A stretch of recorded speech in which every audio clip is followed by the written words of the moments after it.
Hi everyone. Let's start talking about some aspects of functions. So first of all, we are going to decide if a function is even, odd, or neither.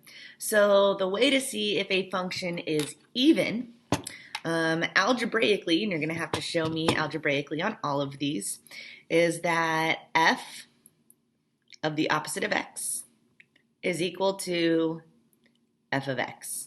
What that means is I can plug in the opposite of x into that function, and after I simplify, it turns out to be the same function. So let me show you exactly what I mean. Maybe we're talking about f of x being equal to x squared. So if I plugged in the opposite of x squared, remember the opposite of x times the opposite of x is just x squared, right? So the functions are exactly the same. The way that looks graphically, I'm going to scroll this a little bit. It is going to have symmetry over the y-axis. So we can see there that y equals x has symmetry directly over that y-axis. One thing that gets kids a little bit confused is they think that basically if there is a line of symmetry, if there is a vertical line of symmetry, that it's even. That's not true. It has to be over the y-axis. If this was moved over a little bit like that, oopsies, like that, it would no longer be even. Okay.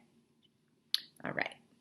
So now let's look at odd functions. So odd functions are if you replace x with the opposite of x and you end up with the opposite of the entire function.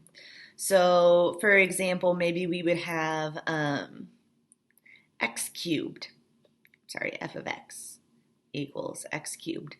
So when I plug in the opposite of x cubed is equal to negative x cubed. So it is the opposite of my original function, so it's odd. So down here we have a graph of an odd function. The way that we know something is going to be odd is it's going to have rotational symmetry about the origin.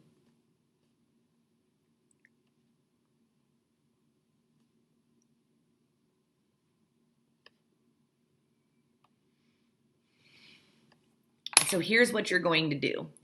When you're looking at your graph, so like here, I have my graph right here, right? To see if it has rotational symmetry, I'm going to turn it upside, oh, it won't let me turn it upside down. I'm going to turn it upside down and see if it looks exactly the same.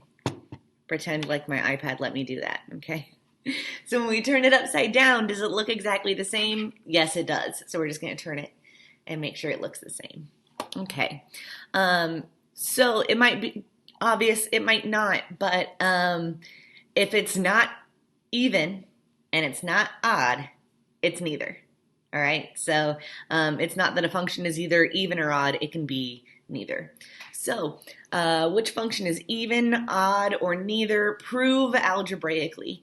If you have an inkling that one is even or odd, go ahead and try to prove that one first. Okay, so you might be looking at x squared plus 1, and you might be like, oh, well, x squared earlier was even, so let's try and see if it's even. All right, even.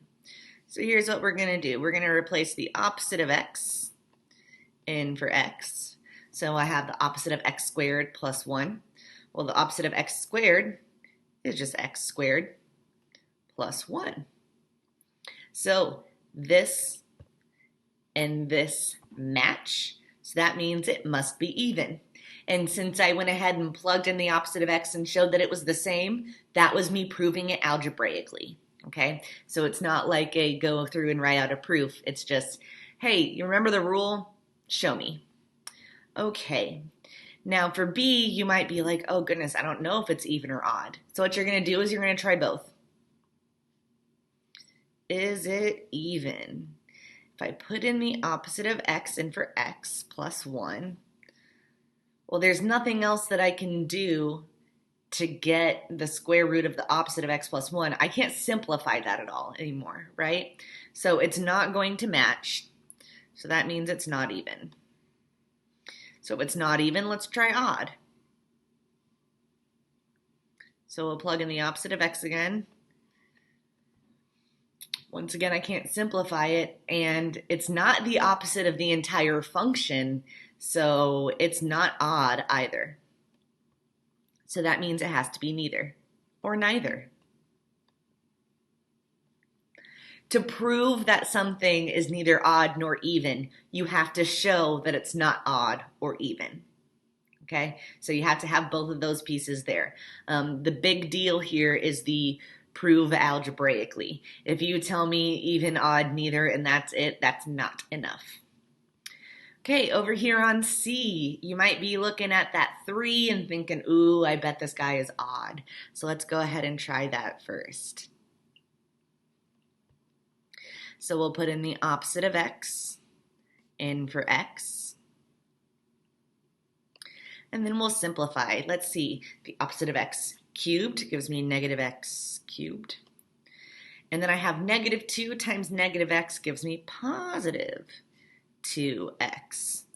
Now if we compare these two guys, let's see, everything is the opposite, right? And that's exactly what we wanted to happen. So this is absolutely odd. Go ahead and try those last 3, please. Okay, so A is going to be neither. So if we plug in the opposite of x in for x, we end up with x to the 6th minus 3x. So that's neither the exact same equation, and it's not the whole opposite either, so it's neither. B is going to be even, because when we replace x with the opposite of x, we're ending up with the exact same equation. And then on C, when we plug in x with the opposite of x, we end up with the opposite of that entire equation, so it's odd. All right, see you guys later.